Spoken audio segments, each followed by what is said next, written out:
Varma sir నిన్నటి నుంచి కూడా బాగా వైరల్ అవుతున్న అంశం ఒకటి, ఎవరికి అర్థం కాని అంశం కూడా. చంద్రబాబు గారు ఫోన్కి పవన్ కళ్యాణ్ గారు రెస్పాండ్ అవ్వట్లేదట, లేకపోతే చంద్రబాబు నాయుడు గారు ఫోను డిప్యూటీ సీఎం గారికి అసలు కలవట్లేదా. వీళ్ళ ముఖ్యమంత్రి గారిని పై ఉప ముఖ్యమంత్రి గారు అలిగారు, వీళ్ళ మధ్య గ్యాప్ పెరిగిపోతున్నది. సార్ ఇవన్నీ వినడానికి చాలా బాగుంటాయి. దీని మీద తెలుగుదేశం వెర్షన్ జనసేన వెర్షన్ పూర్తి భిన్నంగా ఉన్నాయి. మీరు చెప్పింది పరిశీలించడం కోసం నేను ఈరోజు జనసేన ప్రజాప్రతినిధి ఒక ఆయనకు ఫోన్ చేశాను. ఓకే.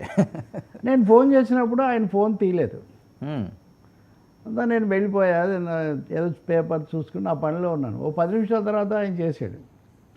చేసినప్పుడు ఏంటిది ఈ దుమారం, ఏంటి, ఎందుకు ఇంతగా ఇది రగిలిపోతుంది, నిజంగా పవన్ కళ్యాణ్కు లోకేష్కి అంత దూరం పెరిగిందా, లేదా చంద్రబాబు ఫోన్ చేస్తే ఎత్తనంత పరిస్థితి అంటే ఆయన సార్ సింపుల్ సార్, ఇప్పుడు ఇందా మీరు ఫోన్ చేశారు నేను ఎత్తలేదు, నేను వస్తూనే ఫోన్ చేశా కదా.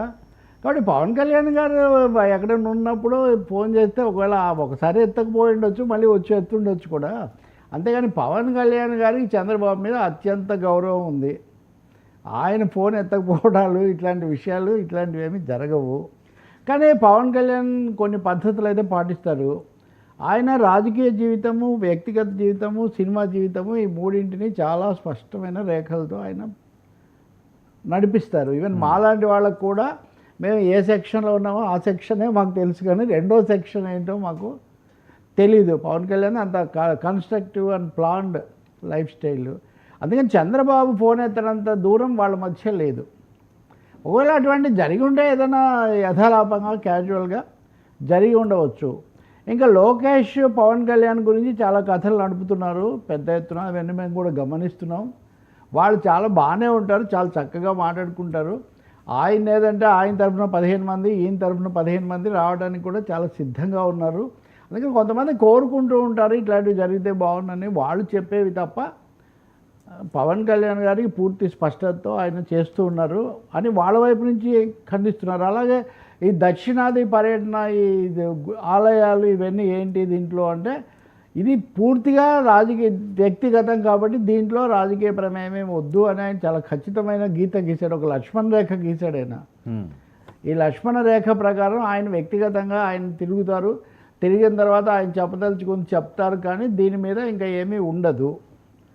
మూడో విషయం ఏమంటే, ఇవన్నీ చాలా విషయాల్లో ఇప్పుడు బయట జరిగే చాలా వాటికి చర్చ రేపు 16, 17 కదా. 16, 17 మా సమావేశాలు అయిన తర్వాత ఇలాంటి వాటి అన్నిటికీ పవన్ కళ్యాణ్ విజయవాడలో చాలా స్పష్టమైన సమాధానం, క్లారిటీ అన్నీ వచ్చేస్తాయి. వీటన్నిటికి కూడా మేము సమాధానం చెప్తాము. ప్లీనరీ విస్తృత సమావేశం పెట్టాలి అని మేము అనుకున్నాము, అలా ప్లాన్ కూడా చేశాము. కానీ అది అనుకోకుండా ఆలస్యమై ఫిబ్రవరి దాటిపోతుంది. విజయవాడ ఈ చుట్టుపక్కల ఎండల్లో, మేము అన్ని మంగళగిరిలో చేస్తుంటాము, ఈ ఎండలు ఇవన్నీ దృష్టిలో పెట్టుకున్నప్పుడు అంత విస్తృత సమావేశం కాకుండా మా అంతర్గత సమావేశంలాగే దాన్ని జరిపే ప్లీనరీ కొంత వాయిదా పడవచ్చు. ఓకే, నార్మల్గా జరిపి మేము అప్పుడు ఈ విషయాల మీద చాలా క్లారిటీ ఇస్తాము. మా వైపు నుంచి మేము ఎలాంటి ఇది లేదు. అందుకని ఫోన్ ఎత్తకపోయారు కాబట్టి ఎవరైనా కథలు చెప్తే ఫోన్ ఇలాంటి నెమ్మదిగా మొత్తం అంతా కక్కించారు. ఏది కక్కించడం లేదు, చెప్పి నేను 3 విషయాలు చెప్పాను.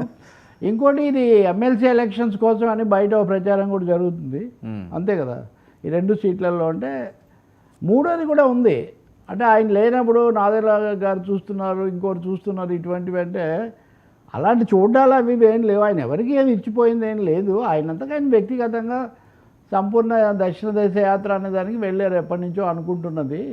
ఇంకో పెద్ద అంశం కూడా ఉంది, ఆయనకి మధ్యలో ఆరోగ్య సమస్య కూడా కొంత వచ్చింది. ఆయనకు అప్పుడప్పుడు కూర్చుంటే కొంచెం ఇది వస్తుంటుంది.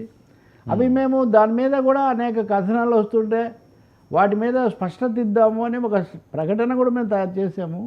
కానీ ఇలాంటి వాటికి ఎన్నిసార్లు మేము ఖండిస్తాము. సోషల్ మీడియాలో ఏం పని లేదు, ఇవే వాళ్ళు మాట్లాడుతూ ఉంటారు. వెళ్తే మీలాంటి వాళ్ళు ఏదో చెప్తే ఏదో వస్తుంటుంది. కాబట్టి దీని మీద ఇంకా క్లారిటీ ఇవ్వడం కూడా అనవసరం. పవన్ కళ్యాణ్ గారి ఆచరణ, ఆయన పర్యటనే వీటికి సమాధానం. ఆయనకు సమస్య కొంత అప్పుడు సఫర్ అయ్యారు, కొంత బయటపడ్డారు. అందుకని వెళ్ళారా లేదా ఇట్లాంటి వాటికి అన్నిటికీ ఉద్దేశాలు ఆపాదిస్తే కుదరదు అనేది లేదు, అదేం లేదు. ఆయనకు చంద్రబాబు పట్ల గౌరవప్రదమైన సంబంధాలు, చాలా గౌరవిస్తున్నారు ఇప్పటికి కూడా. అంటే ఇది ఏ శివుని నుంచి బయటకు వచ్చింది సార్ ఈ పొగ?